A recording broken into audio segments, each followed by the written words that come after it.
Thank you, Mr. President. My name is Senyin Naya Baribe, and I represent Abia South. Thank you, the leader of government business. Leader, can you switch off your mic, please, so that we can hear him well? You have actually, for this administration, but I need to point out that some of the things that you have said in this lead paper, we need to dispute it. This administration cannot be said to be the one that is most economically jinxed since the beginning of this country. That is a fact that we cannot agree with. But beyond that, Minority Leader. No.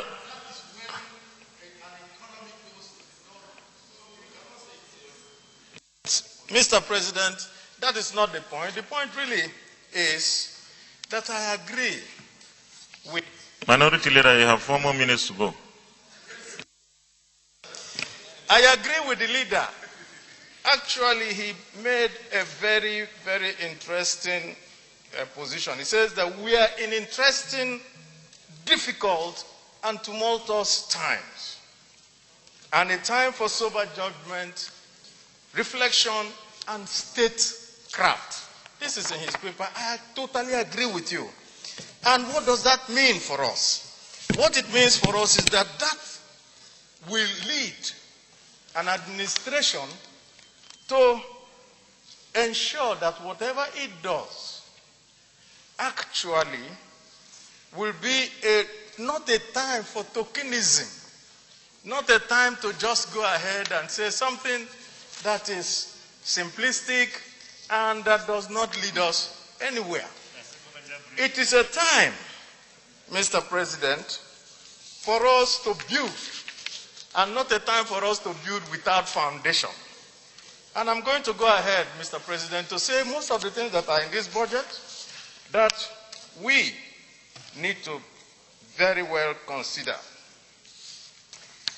This budget proposal from this administration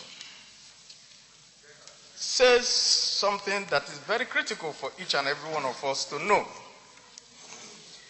It seems that the government does not have an overarching view of what it needs to do with this economy. Secondly, it seems also that this government is insensitive to the Nigerian public, increasing taxes and making sure that everything that we do, we want to tax everyone out of our lives as we see. Now, Mr. President, this budget is nothing but the same. And I'm just going to prove it in a very few minutes. In 2016, Mr. President, let us look at what this government had put as its budget.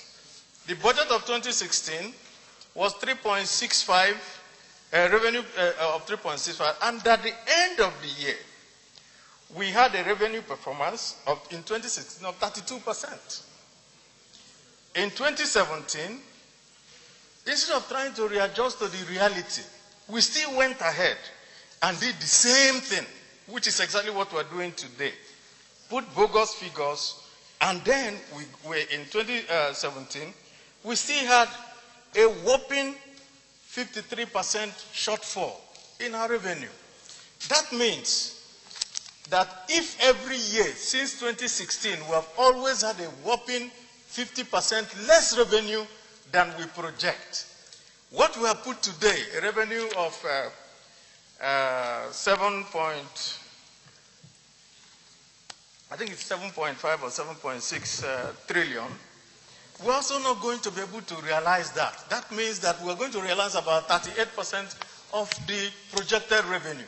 If that is what it's going to be, the budget is already at fault. It cannot take us to where we want to go. Now, what we want is that we have a budget that is based on realistic expectations. This budget is based on, oh, we're going to sell assets, we're going to have all the agencies of government make more money and all that. That is unrealistic, totally unrealistic. And we are not also so sure what the oil situation is going to be. No, I cannot be confined to the same. Mr. Minority Leader, let me remind you that